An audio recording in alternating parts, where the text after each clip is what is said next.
Hello everyone, myself Rahul Gupta. You are watching Chemistry with Future with Chemistry. Let's begin with our topic.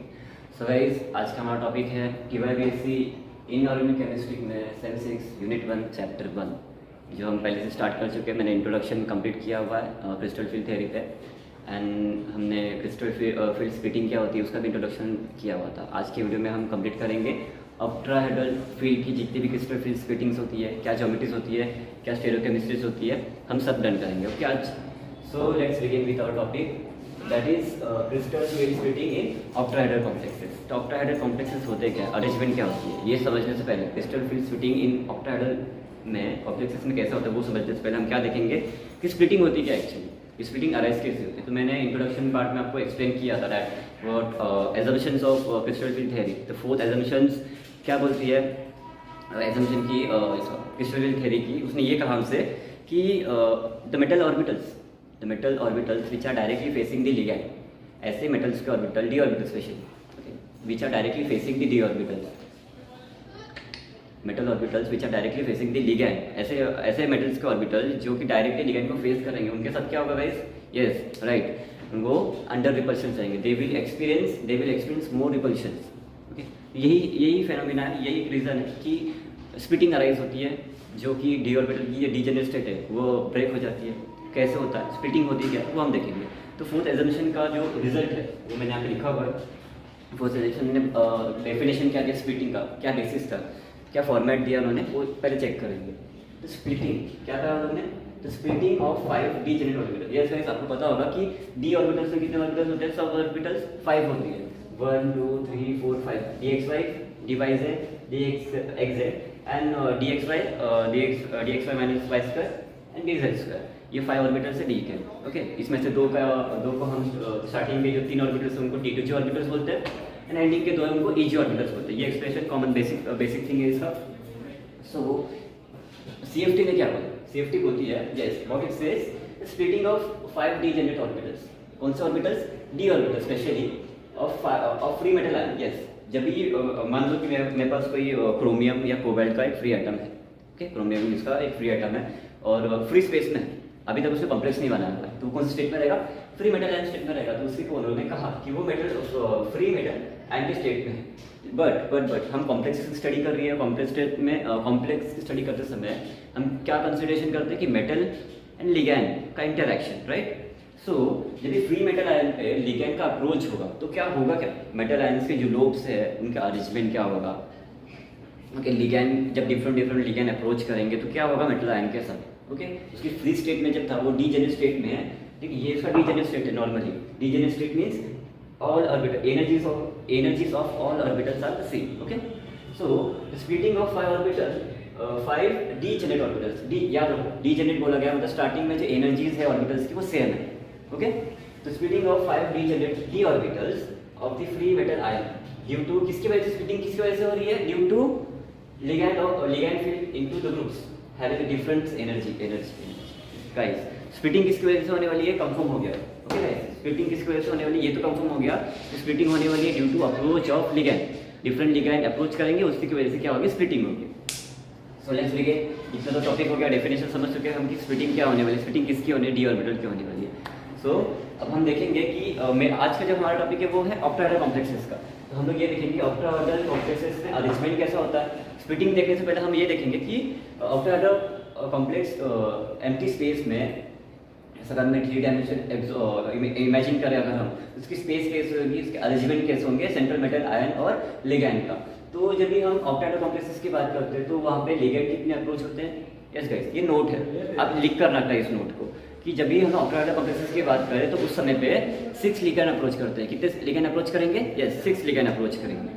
ये लिख दिया मैंने ML6, M denote कर रहा है यहाँ पे metal, central metal and L is denoting yes guys was ligand. और ये N+4 डिपेंड करता है कि मेटल कौन सा मैंने यूज़ किया, क्रोमियम किया है या तो +2 आएगा +3 आएगा, वो डिपेंड करता है कि मेटल कौन सा है। यहाँ पे जैसे जर्नल फॉर्मूला उसका लिखा हुआ है। ओके,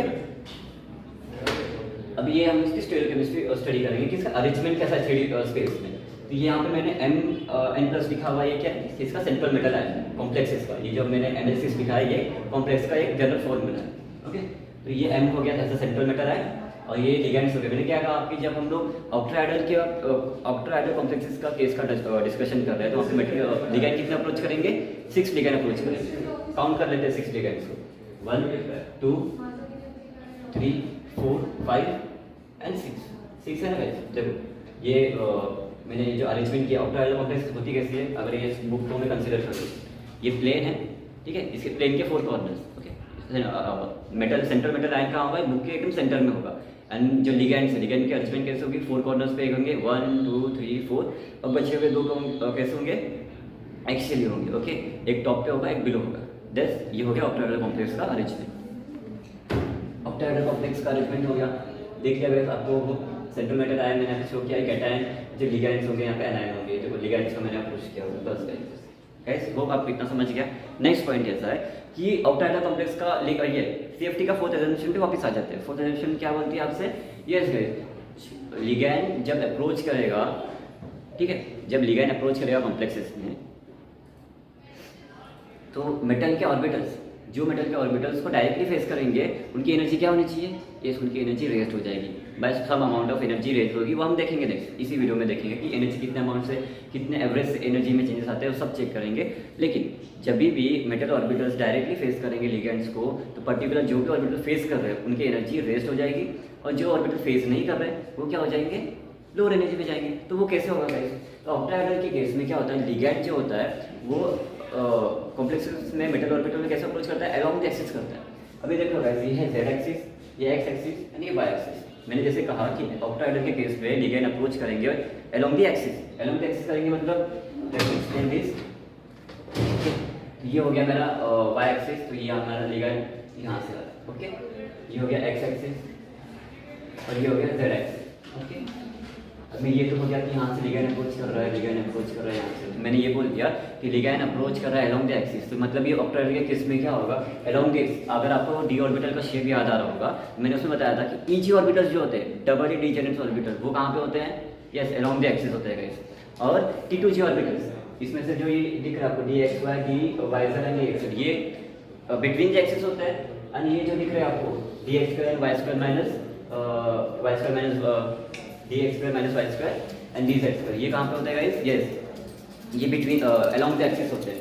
तो अगर मैं बोलूँ कि ऑक्टाहेड्रल केस में लिगेंड अप्रोच कर रहा है अलोंग द एक्सिस, तो डी ऑर्बिटल के मेटल के कौन से ऑर्बिटल हायर एनर्जी में जाएंगे गाइस, यस यस, मेटल के कौन से ऑर्बिटल हायर एनर्जी में जाएंगे, D X square minus Y square D Z square, मतलब ही ये कौन सा ऑर्बिटल है, ईजी ऑर्बिटल, ओके, इतना याद रखना। ऑक्टाहेड्रल के केस में ईजी ऑर्बिटल हायर एनर्जी में जाने वाली है, कैसे जाने वाली है, क्योंकि ऑक्टाहेड्रल कॉम्प्लेक्स के कंसीडरेशन में होता है ऐसा कि लिगेंड अप्रोच करता है along the axis, along the axis approach करा तो मेटल के जो भी ऑर्बिटल्स अलोंग द एक्सिस होंगे उन पर रिपल्शन ज़्यादा फोर्स फेस करेंगे, वो रिपल्शन ज़्यादा फेस करेंगे तो क्या होगा, उनकी एनर्जी इंक्रीज हो जाएगी। अभी एनर्जी किसी ऑर्बिटल की इंक्रीज हो रही है मतलब क्या होगा, फाइनल रिजल्ट क्या होगा उसका, यस यस, उनकी एनर्जी तो रेस हो रही है मतलब वो अनस्टेबल हो जाएगी, अनस्टेबल होती होती क्या होंगे, तो बात हो गई।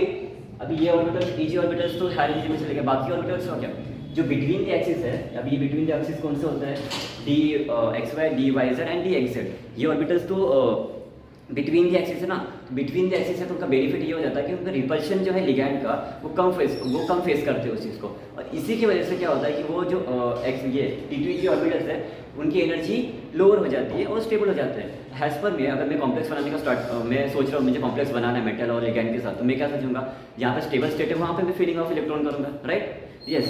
तो मैं feeling of electron normally by following the hunts rule होता क्या है, होगा ऐसा कि मैं ट्राई करेंगे इलेक्ट्रॉन्स कहाँ पे एंटर होंगे, मोस्टली T2G ऑर्बिटल्स में होंगे, इतना याद रख लो, ठीक है। अभी हम जैसे कि मैंने यहाँ पे मेंशन किया हुआ है कि T2G जो ऑर्बिटल्स होते हैं वो बिटवीन द एक्सिस होते हैं, एम्प्टी स्पेस में होते हैं, किसके, अगर कोई एम्प्टी स्पेस में है तो कहाँ पे होगा, मैंने यहाँ पे मेंशन किया हुआ है आपके लिए कि T2G ऑर्बिटल जो होते हैं वो बिटवीन द एक्सिस होते हैं, और जो EG ऑर्बिटल्स होते हैं वो उनकी जो लोब्स होते हैं एक्चुअली वो points directly to the ligand. अभी इनके डायरेक्टली फेस करने की वजह से इन पे क्या होगा, they will face more repulsion and they will be considered has less comfortable. अगर लेस कंफर्टेबल है तो वहाँ पे फीलिंग ऑफ इलेक्ट्रॉन नहीं होती, वो हायर एनर्जी में होते हैं, ये चीज़ आपको याद रखना है। अब हम नेक्स्ट देखेंगे कि ये जो एनर्जी गैप डिक्रीज हो, एनर्जी गैप को समझो गाइस कि EG ऑर्बिटल हाई एनर्जी में जा रहा है और कुछ ऑर्बिटल लोअर एनर्जी में जा रहा है, तो हो क्या रहा है, जो स्टार्टिंग में जैसे मैंने मेंशन किया कि डी ऑर्बिटल जो होते हैं वो डीजेनरेट स्टेट में होते हैं। डीजेनरेट स्टेट में होते हैं मतलब क्या, स्टार्टिंग में जब उन पे कोई लिगेंड का अप्रोच नहीं है, फ्री स्टेट में है, तो वो सेम एनर्जी में है। साथ में होता है ये ईजी ऑर्बिटल, ये easy orbitals and P2G orbital starting में सेम एनर्जी में होते हैं, मीन्स डीजेनरेट स्टेट में होते हैं। लेकिन जब इसमें कोई लिगेंड अप्रोच करता है तो इन 5 ऑर्बिटल्स में से जो ऑर्बिटल्स अलोंग द एक्सिस होंगे उनकी एनर्जी रेस्ट हो जाएगी, और जिन पे रिपल्शन फोर्स नहीं फेस नहीं कर रहे थे, मतलब बिटवीन द एक्सिस है, मैंने बोला कि अगर लिगेंड एक्सिस से अप्रोच करेगा तो यहाँ पे ईजी ऑर्बिटल्स है, यहाँ पे एजी ऑर्बिटल्स है, यहाँ पे एजी ऑर्बिटल्स है। लेकिन T2G ऑर्बिटल्स है वो बिटवीन द एक्सिस होते हैं, बिटवीन द एक्सिस होंगे, तो उन पे रिपल्शन कम होगा, उनकी एनर्जी लो हो जाएगी। कैसे वो एनर्जी लो होगी मैं आपको डायग्राम के थ्रू बताता हूँ, it will be better for understanding. Okay, let me rub this. Okay, नहीं करने का।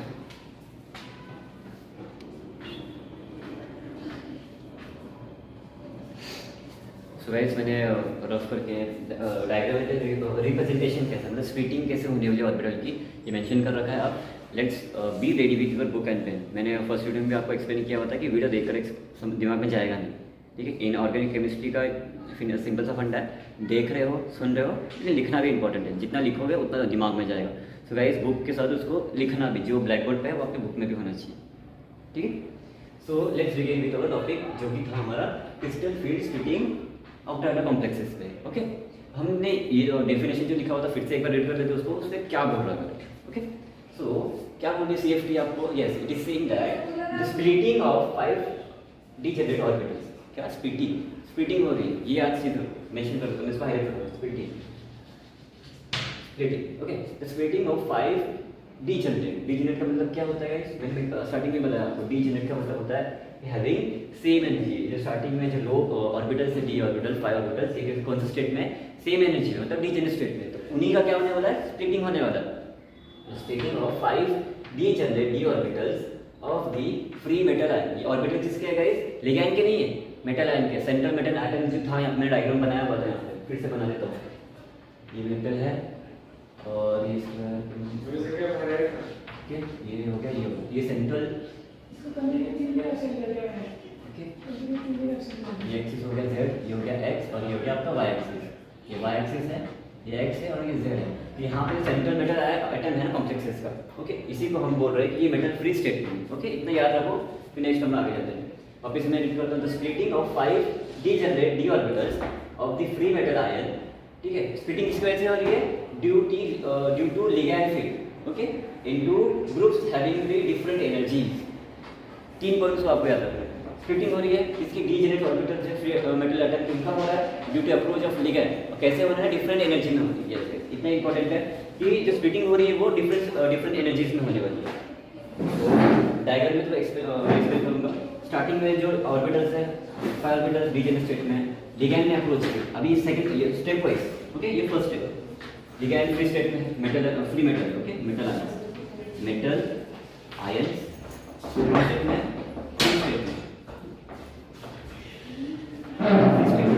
जैसे इन पे लिगैंड ने अप्रोच किया, ओके, लिगैंड हैज अप्रोच, इस पे क्या होगा गाइस, इनकी जो नॉर्मल स्टेट है एनर्जी फॉर अबाउट किसी सम अमाउंट से वो रेज हो जाएगी। ओके, इतना याद रखना है। तो मान लिया मैंने कि मेरा अभी लिगैंड ने अप्रोच किया, मैं कॉम्प्लेक्स फॉर्म कर रहा हूँ between the central metal atom और लिगैंड के साथ। ओके, तो लिगैंड ने जैसे अप्रोच किया डी ऑर्बिटल को, तो होगा कि ये जो 5 डीजेनरेट ऑर्बिटल ये कैसे हो गए, रेज हो गए एक सम अमाउंट पे, raise in energy due to approach of the ligand.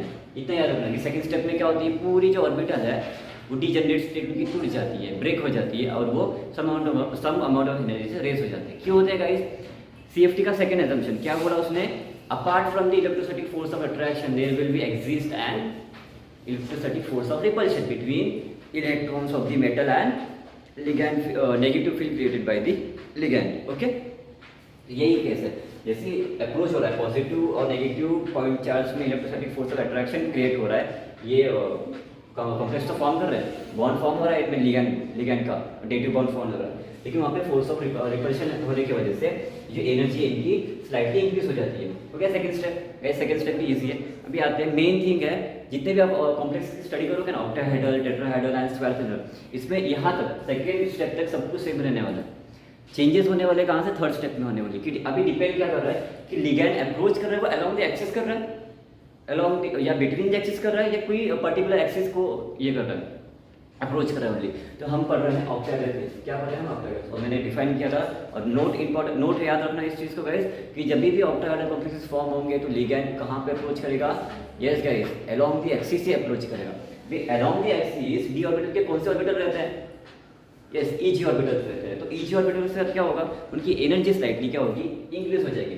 अभी 1 2 3 4 5 इन पांचों में से ये ईजी ऑर्बिटल्स है स्टार्टिंग के, ओके ये अलोंग के एक्सिस होते हैं, लिगैंड भी अलोंग के एक्सिस आ रहा है, तो इनकी एनर्जी क्या हो जाएगी, स्लाइटली इंक्रीज हो जाएगी और ये रेज हो जाएगी एनर्जी, ओके। इंक्रीज करके यहाँ पे मैंने मेंशन किया है dx2 dz2, ये कौन सा ऑर्बिटल है, ईजी ऑर्बिटल है, okay guys.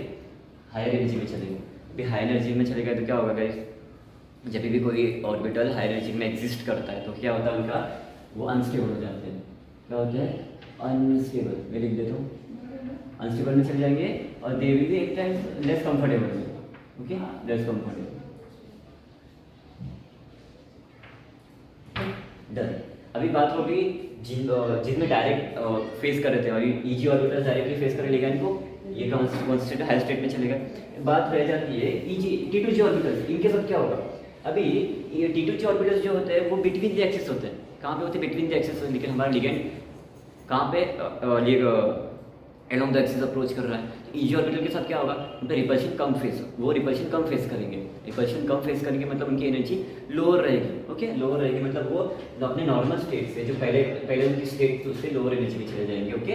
dx2 dxy dyz and dxz, ये ईजी ऑर्बिट T2G ऑर्बिटल से वो लोअर स्टेट में चले जाएंगे, ओके गाइस। यही होगी स्प्लिटिंग। अभी ये हायर एनर्जी में गए, ये बाकी के लोअर एनर्जी में आ गए, इनके बीच में जो एनर्जी गैप तैयार हो रही है गाइस, ये वैल्यू जो डेल्टा नॉट से रिप्रेजेंट किया, इसी को बोलते हैं yes guys crystal field stabilising energy. इसको क्या बोलते हैं, डेल्टा को क्या बोलते हैं, क्रिस्टल फील्ड स्टेबलाइजिंग एनर्जी। और ये किसकी वजह से क्रिएट होती है, यस क्रिस्टल फील्ड स्प्लिटिंग, यही है क्रिस्टल फील्ड। जो क्रिस्टल फील्ड था मेटल एटम का डी ऑर्बिटल्स की वजह से, वो क्या हुआ, स्प्लिट हो गया। किसमें स्प्लिट हुआ, हायर एनर्जी में स्प्लिट हुआ और लोअर एनर्जी में स्प्लिट हुआ। किसकी वजह से, due to approach of the ligand, ठीक है। लिगैंड के अप्रोच की वजह से क्या हुआ, लिगैंड ने स्पेसिफिक अप्रोच किया, कहाँ पे किया, अलोंग द एक्सिस किया। अलोंग द एक्सिस जो भी मेटल के ऑर्बिटल थे वो हायर एनर्जी में चले गए, और जो भी बिटवीन द एक्सिस थे जिन पे रिपल्शन कम है वो लोअर एनर्जी में चले गए। और इसी स्प्लिटिंग की वजह से जो एनर्जी गैप तैयार है उसी को हम बोलते हैं डेल्टा नॉट। डेल्टा रिप्रेजेंट करता है स्प्लिटिंग एंड ओ रिप्रेजेंट कर रहा है यहाँ पे ऑक्टाहेड्रल, ओके ऑक्टाहेड्रल, इसलिए हम यहाँ पे डेल्टा वो लिखते हैं। और डेल्टा को क्या बोलते हैं, crystal field splitting energy, okay यही बात है। अब हम ये देखेंगे गाइस कि स्प्लिटिंग तो हो रही है, इन कितने अमाउंट से हो रही है। मैंने ये तो बोला आपको कि एनर्जी रेस्ट हो रही है किसी ऑर्बिटल्स की, तो कितने अमाउंट से रेज हो रही है, और किसी के भी लोअर हो रही है एनर्जी तो कितने अमाउंट से हो रही होगी। तो बाय कन्वेंशन CFT थ्योरी ने बाय कन्वेंशन कहा कि डी ऑर्बिटल की एनर्जी कितनी होगी, 10 dq रहेगी। 10 dq क्या है, एक्चुअली ये स्प्लिटिंग एनर्जी है, ये डेल्टा क्यू है, उसको मेजर किसमें किया जाता है, dq में किया जाता है। ऐसे यूनिट याद रखना, क्वेश्चन पूछ लेंगे आपसे एग्जाम्स में कि डेल्टा नॉट क्या रिप्रेजेंट करता है। यस डेल्टा नॉट रिप्रेजेंट करेगा CFE crystal field stabilising energy, okay उसमें वो क्या रिप्रेजेंट कर रहा है, ऑक्टाहेड्रल कॉम्प्लेक्स है, ऑक्टाहेड्रल कॉम्प्लेक्स स्टडी कर रहे हैं हम लोग, O is representing octahedral, okay. Then पूछ लेंगे DQ क्या है, तो DQ क्या है, मेजर ऑफ स्प्लिटिंग जितना है उसको वो बताता है वो, ठीक है। तो अब हम क्या स्टडी कर रहे थे कि आपकी कोई भी ऑर्बिटल कितना अमाउंट ऑफ एनर्जी से रेस्ट होगा और कितना अमाउंट ऑफ एनर्जी से रेस्ट होगा, तो कुछ तो एक एवरेज एनर्जी होगी ना। हम लोग ने पढ़ा है कि कभी एनर्जी लॉस नहीं होती और ना क्रिएट कर सकते, जो अमाउंट ऑफ एनर्जी जितना ट्रांसफर हुआ है चेंजेस कभी चेंजेस नहीं होते, ओके। तो यहाँ पे भी होगा डी ऑर्बिटल का बाय कन्वेंशन CFT ने ये बोला कि उसकी अमाउंट ऑफ एनर्जी कितनी है, 10 dq लोग ने ऐसा डिफाइन किया, कितनी है इसकी एनर्जी 10 dq, यहाँ पे लिख देता हूँ।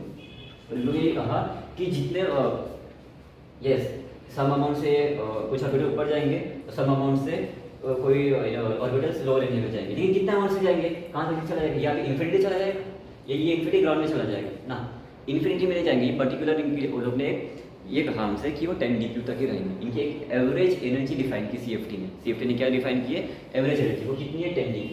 मतलब अगर ये अमाउंट मैं ऐसे बोलूँ कि ईजी ऑर्बिटल्स रेस्ट हो रहे हैं बाय 6 dq अमाउंट से, तो 10 - 6 कितना 4 बचे, तो जितने जो ऑर्बिटल लोअर जा रहे हैं वो कितने जाएंगे, 6 dq से जाएंगे। अगर T2J ऑर्बिटल 6 DQ अमाउंट से अगर नीचे जाता है, कंसीडर कर लो कि अगर ये 6 DQ अमाउंट से नीचे जाएगा तो जो हायर एनर्जी में वो कितने जाएंगे, इस वजह से वो 4 DQ से जाएंगे। तो ये एवरेज एनर्जी को बैलेंस करने के लिए, ठीक है, स्प्लिटिंग हो रही है।